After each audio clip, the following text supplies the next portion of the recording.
Hello friends, आज आप सभी का स्वागत है हमारे चैनल एजुकेशन एंड ट्रैवल्स में। आज हम सीखने जा रहे हैं ब्लूम टेक्सोनॉमी के बारे में।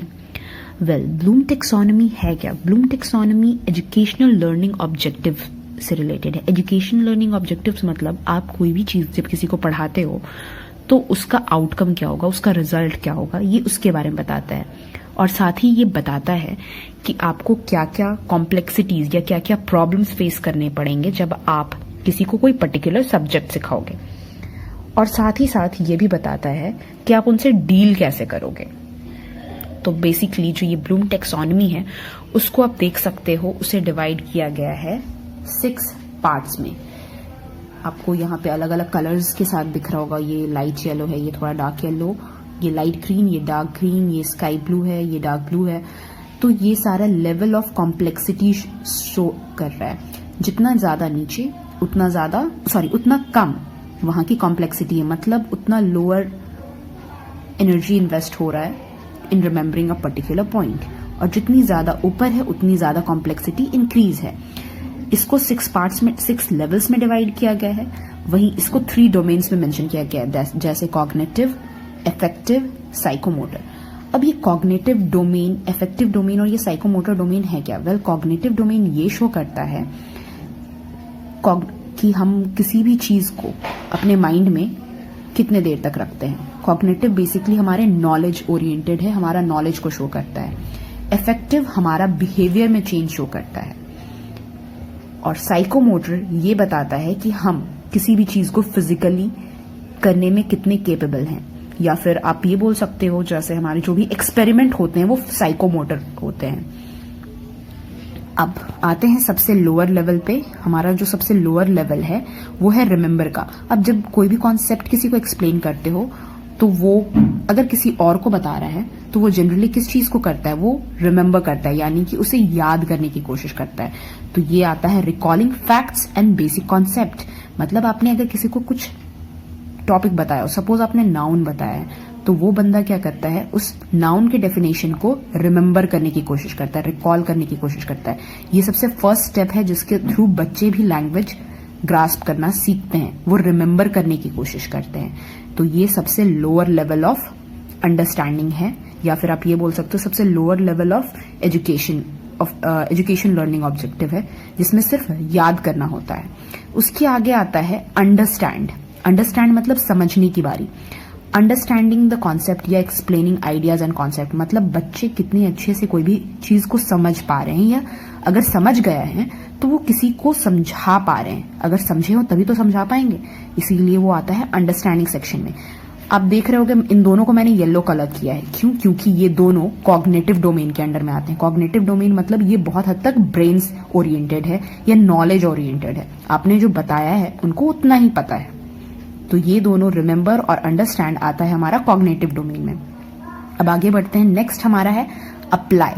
अप्लाई मतलब उन्होंने जो भी सीखा है वो उसको न्यू सिचुएशन में, न्यू सिनेरियो में क्या अप्लाई कर पा रहे हैं, क्या वहां पर उस चीज को सही तरीके से एडजस्ट कर पा रहे हैं। सपोज आपने किसी बच्चे को एडिशन सिखाया हो, ठीक है। एडिशन अगर आपने उसको सिखाया 3 + 3 = 6, बट 3 + 3 = 6 ये तो शायद उसे रिमेम्बर भी हो सकता है, अंडरस्टैंड भी हो सकता है। बट अगर आपने सिचुएशन ही चेंज कर दिया, आपने 8 + 9 बता दिया, तो बच्चा क्या वहां पर एडिशन को अप्लाई कर पा रहा है? इसीलिए मैंने यहाँ लिखा है to use information in new situation.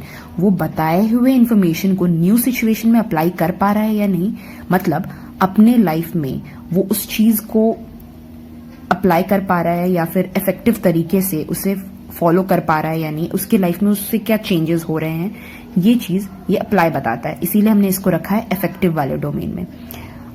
Moving ahead हमारा है एनालाइज। एनालाइज मतलब to draw connection among ideas.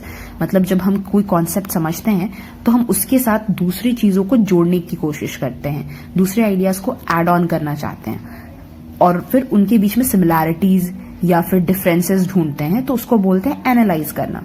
तो कहीं ना कहीं उस बच्चे को ऑलरेडी वो कॉन्सेप्ट अच्छे से ग्रास्प है, उस बच्चे को वो कॉन्सेप्ट ऑलरेडी अच्छे से समझ में आ रहा है, तो इसीलिए वो एनालाइज कर पा रहा है। अब हमारा इसके बाद और हायर सेक्शन है, वो है इवैल्यूएट। इवैल्यूएट मतलब वो कोई भी डिसीजन ले रहा है तो वो उसको जस्टिफाई कर पा रहा है कि नहीं।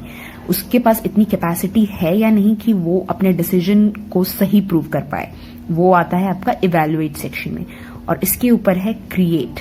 क्रिएट मतलब वो बच्चा न्यू नॉलेज क्रिएट कर पा रहा है या नहीं, ये आता है आपका सबसे हायर हायरार्की सिचुएशन है, मतलब सबसे higher level of educational learning objective prove करता है। अगर एक बच्चा अपने आप पोएम लिख पा रहा है, मतलब वो कोई न्यू चीज क्रिएट कर रहा है, तो ये आ जाएगा आपका क्रिएट सेक्शन में, मतलब उसने सबसे higher level of learning objective achieve कर ली है।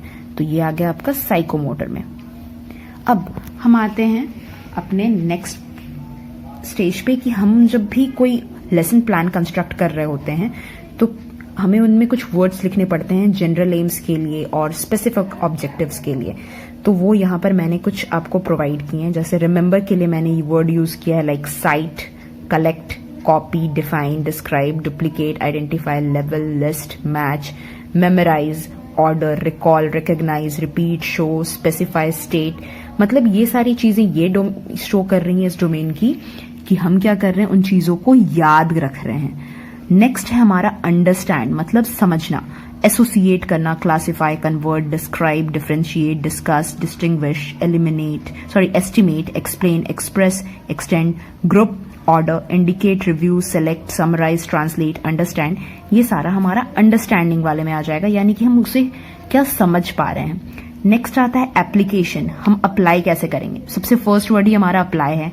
Calculate, change, chart, choose, collect, compute, construct, demonstrate, determine, develop, discovery, employ, establish, illustrate, interview, modify, operate, produce. ये हमारा एप्लीकेशन में आ जाता है। नेक्स्ट है एनालाइजिंग, बोल सकते हो आप इसको, या सिंथेसाइजिंग बोल सकते हो।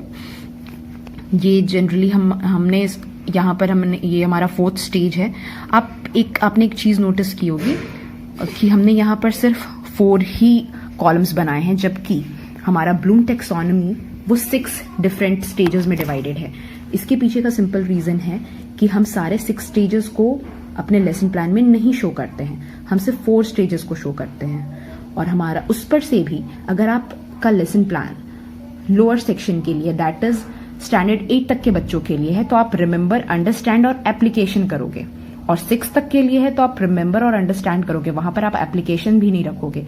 स्टैंडर्ड 7, 8 के लिए आप एप्लीकेशन तक रखोगे। 9, 10, 11, 12 के लिए आप एनालाइजिंग भी रख सकते हैं, ये आपके ऊपर है। वहां आपको इन चारों का ही यूज करना है। आपको 6th केस तक आपको नहीं जाना है, मतलब 6th लेवल तक आपको नहीं जाने की जरूरत है। एनालाइजिंग हमारा लास्ट पार्ट होगा। तो इसमें मैंने रखा है adapt, collaborate, combine, compile, compose, create, develop, formulate, generalise, imagine, generate, modify, plan, organise, predict, invert, construct, integrate, contrast. तो ये थे हमारे सारे ब्लूम टेक्सोनॉमी के इंपॉर्टेंट हायरार्की ऑर्डर के साथ हमारा सारा ऑब्जेक्टिव्स।